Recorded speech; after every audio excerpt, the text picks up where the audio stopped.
देखिए बच्चों, अब हम स्टार्ट कर रहे हैं पैरेलैक्स मेथड, है ना। तो पैरेलैक्स मेथड में क्या होता है, मेजरमेंट कैसे लेंगे, और फिर हम ये देखेंगे कि सन और अर्थ के बीच का, या स्टार और अर्थ के बीच का, या किसी प्लेनेट का अर्थ के बीच से डिस्टेंस कैसे निकाला जाता है, वो हम कैसे मेजर कर सकते हैं उसके बारे में सीखेंगे। तो यहाँ पे हम कौन सी मेथड से सीखेंगे बेटा, पैरेलैक्स। लेकिन उसको समझने से पहले आपको ये वर्ड समझना पड़ेगा जिसको हम पैरेलैक्स बोलते हैं, कि पैरेलैक्स का क्या मतलब है। तो देखो, मैं आपको एक कहानी सुनाता हूँ तो आपको पैरेलैक्स अच्छे से समझ में आएगा। आप ऐसा मान के चलो कि बेटा यहाँ पे एक ट्री है ना। इस तरीके से यहाँ पे क्या है, ट्री है। और इस ट्री के सामने आप ऐसा मानो कि एक टेम्पल है ना। ये टेम्पल हो गया और ये आपका ट्री हो गया, है ना। मान लेते हैं, मानने में कोई बुराई थोड़ी ना है, मानने में कोई बुराई नहीं है।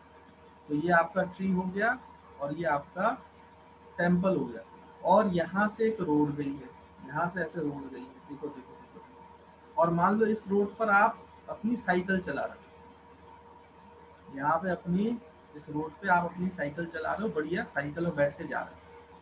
अब जब आप यहाँ पे लेफ्ट साइड में थे, जब आपने फिर टेम्पल को देखा, तो आपको पता है कि टेम्पल से जो लाइट रेज हैं, वही लाइट रेज आती है ना, तभी दिखता है आपको।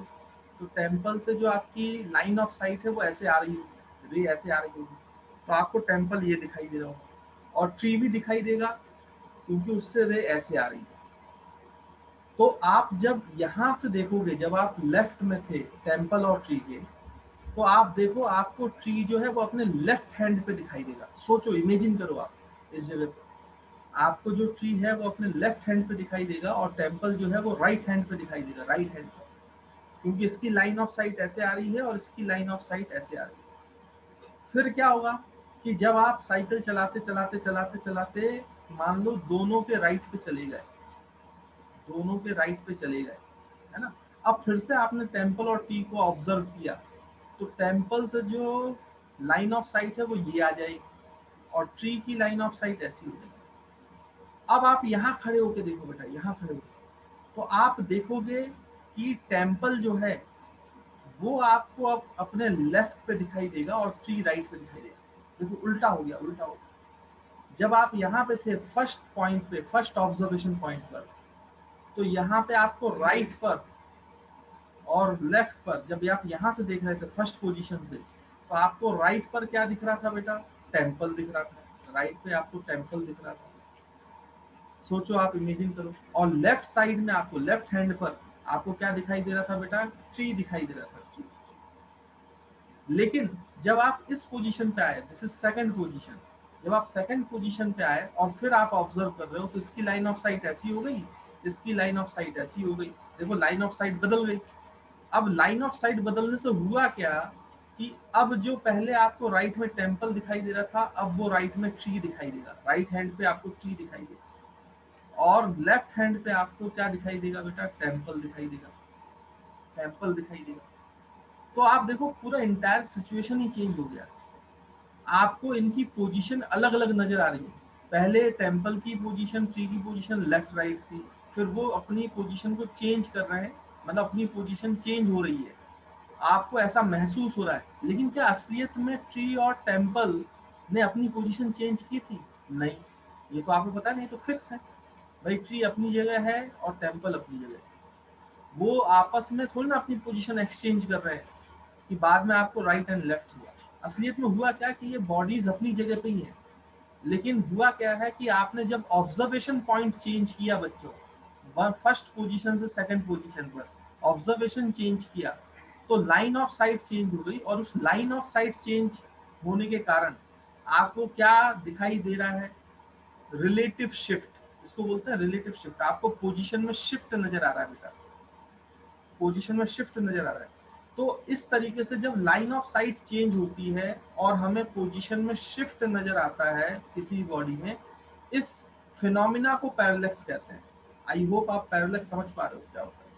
इस फिनोमिना को पैरेलैक्स कहा जाता है। जैसे मैं आपको एग्जांपल देता हूं, आप इसको प्रैक्टिकली करके देखो तो आपको और मजा आएगा। आपको पता है कि भगवान ने हमें दो आंखें दी है, एक लेफ्ट आई और एक राइट आई, है ना, एक लेफ्ट आई और एक राइट आई। आप क्या करो कि अपने दोनों आंखों के सामने कोई भी ऑब्जेक्ट रख लो, मान लो आप ऐसे पेन रख लो, पेन रख लो, पेन रख लो, पेन रख लो, और पीछे एक बैकग्राउंड रखो, बैकग्राउंड रखो, और बैकग्राउंड में आप ऐसे मार्क कर लो, कोई भी पॉइंट ऐसे मार्क कर लो बैकग्राउंड में कि वो पॉइंट है, उसके सामने आप एक पेन रख लो, और उसके जस्ट सामने अपनी लेफ्ट और राइट आई, मतलब अपने बिल्कुल हाथ से अपने बिल्कुल सामने, आंखों के सामने बीचों बीच एक पेन रख ले, और उसके पीछे कोई भी बैकग्राउंड ले ले, दीवार है, कुछ भी है, वहां पे एक पॉइंट ऐसे देख ले मार्क करके बस। अब आप क्या करें कि पहले राइट आई को बंद करें और लेफ्ट आई को से देखें, एक आंख बंद करें, राइट आई जो है वो अपनी क्लोज करें, और केवल लेफ्ट आई से देखें। जब आप लेफ्ट आई से देखोगे तो पेन की लाइन ऑफ साइट ऐसे आ रही होगी, और जो बैकग्राउंड है उसकी लाइन ऑफ साइट ऐसे होगी, तो आपको पेन जो है इस मार्क के राइट में दिखाई देगा, राइट में, राइट में, राइट में। लेकिन उसके बाद दूसरे समय पे आप क्या करो, सेकेंड टाइम पर, कि यहाँ पे हम क्या करें कि अब लेफ्ट आई को हम क्लोज करते हैं और राइट आई को ओपन करेंगे। अब लेफ्ट आई को क्लोज कर दो और राइट आई को ओपन करो, तो देखो पेन से लाइन ऑफ साइट ऐसे आएगी और इस मार्क से ऐसे आएगी। तो अब ये मार्क आपको इस पेन के राइट में दिखाई देगा, राइट में, या पेन लेफ्ट में, तो आपको ऐसा लगेगा कि पेन ने अपनी पोजीशन चेंज की, लेकिन रियलिटी में आपने पोजीशन चेंज नहीं की, पेन ने कोई पोजीशन चेंज नहीं की। वो हमें ऐसा महसूस होता है क्योंकि यहाँ पे लाइन ऑफ साइट चेंज हो जाती है। ये जो फिनोमिना है कि किसी भी ऑब्जेक्ट की पोजीशन चेंज हो जाए उसके लाइन ऑफ साइट चेंज होने के कारण, इस फिनोमिना को ही पैरेलैक्स कहते हैं, इस फिनोमिना को ही पैरेलैक्स कहते हैं। मेरे ख्याल से आपको जो ये वर्ड है पैरेलैक्स, इसका मतलब समझ में आया होगा बेटा, है ना। तो this is relative shift of any object या relative shift of position of any object on changing the line of sight, on changing the line of sight from two different positions। तो अब आपकी लेफ्ट आई first position है और right I second position है। जब भी आप दो ऑब्जर्वेशन पॉइंट से अलग अलग देखोगे तो लाइन ऑफ साइट चेंज होगा, और लाइन ऑफ साइट चेंज होने की वजह से आपको एक रिलेटिव शिफ्ट दिखाई देता है पोजीशन में। इस फिनोमिना को ही पैरेलैक्स कहते हैं, है ना। तो आई होप आपको पैरेलैक्स का जो पॉइंट है वो क्लियर हुआ है ना बच्चे। तो देख जल्दी से इसको नोट करो, फिर आगे बढ़ते हैं। देखो बेटा, ये जो ऑब्जेक्ट है ना, जैसे मैंने अभी आपको लेफ्ट आई राइट आई वाला एग्जांपल दिया, ये लेफ्ट आई है, ये राइट आई है, और यहाँ पे कोई ऑब्जेक्ट है, तो मैंने आपको बताया ना इसका पोजीशन में चेंज आपको समझ में आता है जब आप दो ऑब्जर्वेशन पॉइंट से देखते हो अलग अलग, क्योंकि लाइन ऑफ साइट बदल जाती है। पहले जब आप इस ऑब्जर्वेशन पॉइंट से देख रहे थे तो ये लाइन ऑफ साइट थी, और जब आप राइट आई से देख रहे हो तो ये लाइन ऑफ साइट है, तो इसकी वजह से आपको इसकी पोजीशन में शिफ्ट नजर आता है। लेकिन अगर आप ध्यान से देखें तो असलियत में इसकी पोजीशन चेंज नहीं होती, वो हमें ऐसा महसूस होता है। तो इस फिनोमिना को हमने क्या बोला है, पैरेलैक्स, है ना बच्चों। अब इसमें कुछ पॉइंट्स और हैं। ये जो दोनों ऑब्जर्वेशन पॉइंट्स हैं इनके बीच की जो डिस्टेंस होती है बेटा, ये दोनों ऑब्जर्वेशन पॉइंट्स जो हैं तो इनके बीच की जो डिस्टेंस होती है इसको बेसिस कहते हैं, बेसिस, याद रखेंगे, टेक्निकल टर्म है, बोलते हैं भाई, इसलिए मैं आपको बता रहा हूँ। तो इसको क्या बोला जाता है, बेसिस। और जो ये दो लाइन ऑफ साइट है इनके बीच में जो एंगल बनता है थीटा, इस थीटा एंगल को बोलते हैं parallax angle, parallax angle, parallax angle, है ना।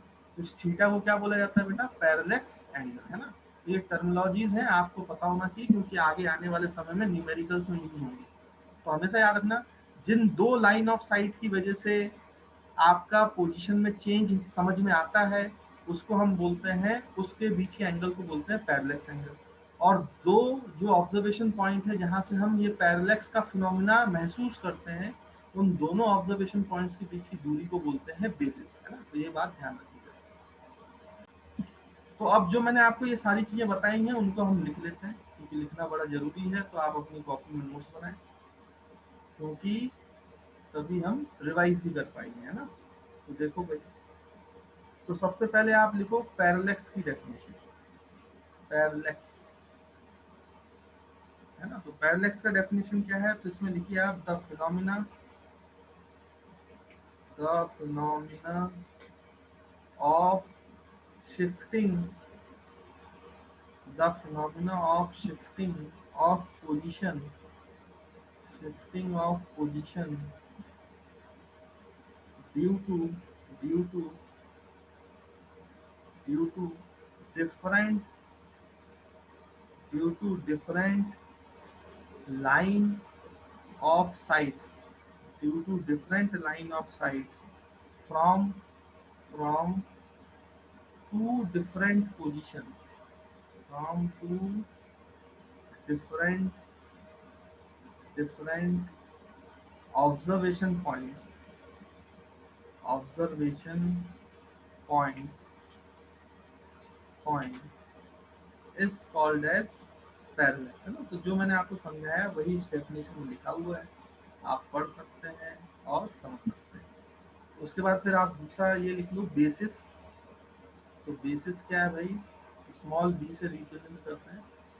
तो इसमें आप लिख सकते हो it is the distance distance between between the two observation points,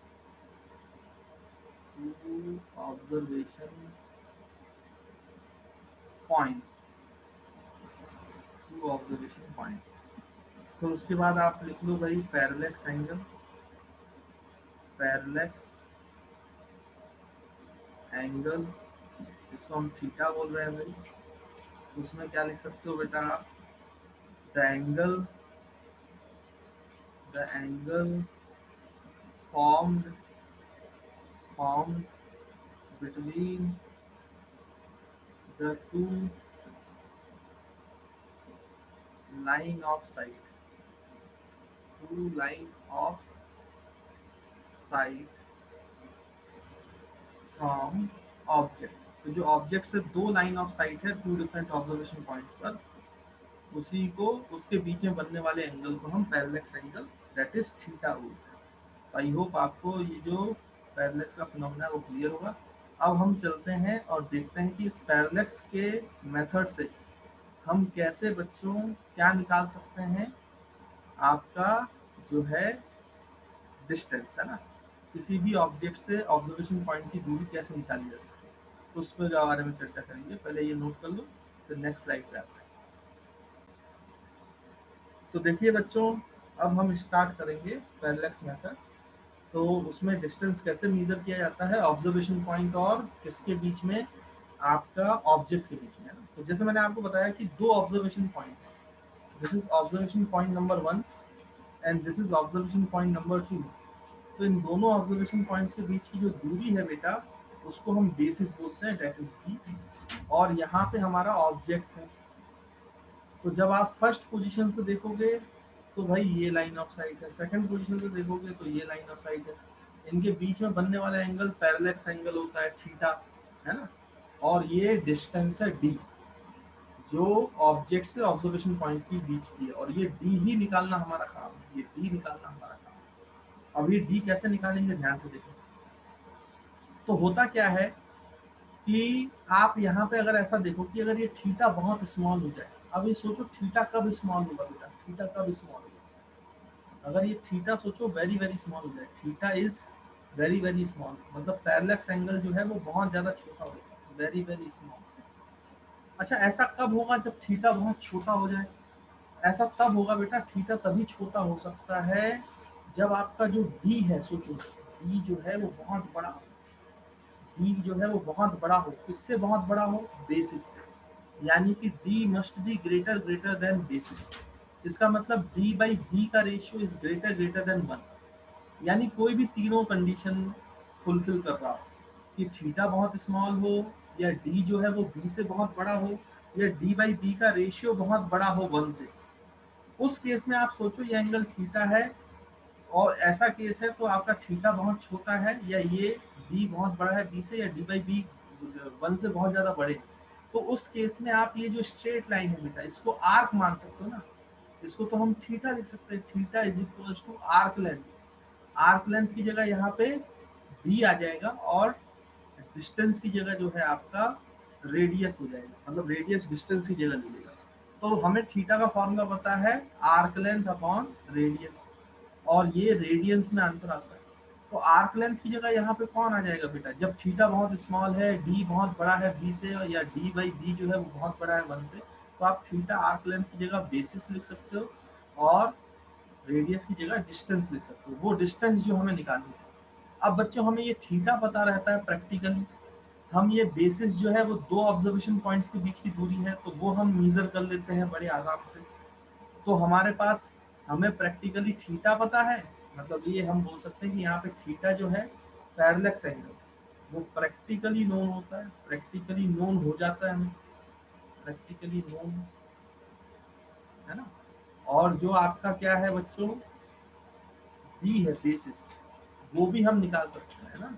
तो बी भी हमें नोन होता है, बी भी हमें नोन होता है। तो हमें डी चाहिए, हमें डिस्टेंस ही तो निकालना है ना बच्चों, डिस्टेंस ही तो निकालना है, तो निकाल लो डिस्टेंस। यहाँ से डिस्टेंस की क्या वैल्यू हो जाएगी, डिस्टेंस की वैल्यू हो जाएगी बेसिस अपॉन थीटा। लेकिन ध्यान रखें, थीटा यहाँ पे हमेशा रेडियन में लिखा करें, रेडियन में, तब आपका आंसर सही आएगा। मैं फिर से बोल रहा हूँ, जब आप इस फॉर्मूले को अप्लाई करेंगे तो थीटा की वैल्यू जो है वो रेडियंस में रखी जाएगी, ना कि किसमें रखी जाएगी, डिग्रीज में। तो आपको जब न्यूमेरिकल्स पूछे जाते हैं तो उसमें डिग्रीज में दी जाती है थीटा की वैल्यू, या सेकंड्स में दी जाएगी, या मिनट्स में दी जाएगी, तो उसको आपको कन्वर्ट करना आना चाहिए भाई, इसमें रेडियंस में, इसलिए मैंने आपको कन्वर्जन सिखाया। और कन्वर्ट कर लोगे तो फिर कोई दिक्कत नहीं, फिर तो आप उसको सॉल्व कर दो, यहाँ पे वैल्यूज रखो, तो आपका काम बन जाएगा। तो इस तरीके से बेटा आप क्या कर सकते हो कि डिस्टेंस, अगर मुझे पैरेलक्स एंगल और बेसिस पता है तो मैं बहुत आसानी से ऑब्जर्वेशन पॉइंट से डिस्टेंस निकाल सकता हूँ, उससे कोई दिक्कत नहीं होगी। इस तरीके से इनडायरेक्टली हम क्या निकाल सकते हैं बेटा, डिस्टेंस। मैं आपको कुछ एग्जांपल्स के थ्रू भी बताऊंगा, जैसे सन की डिस्टेंस कैसे निकालेंगे, स्टार की कैसे निकालेंगे, वो सारे एग्जांपल्स भी मैं इसमें इंक्लूड करूंगा। या फिर उसका डायमीटर कैसे निकालते हैं किसी प्लेनेट का, वो भी मैं बताऊंगा, वो इसी मेथड से। लेकिन इस मेथड का बेसिक्स ये है बेटा, ये पूरा जो मैंने बताया। आई होप आपको ये पूरा जो पॉइंट है वो अच्छे से क्लियर होगा। और जब भी आप ये फॉर्मूला यूज करेंगे तो थीटा हमेशा रेडियन में रखेंगे, ये मैं आपसे उम्मीद करता हूँ। आई होप यहाँ तक कोई दिक्कत नहीं।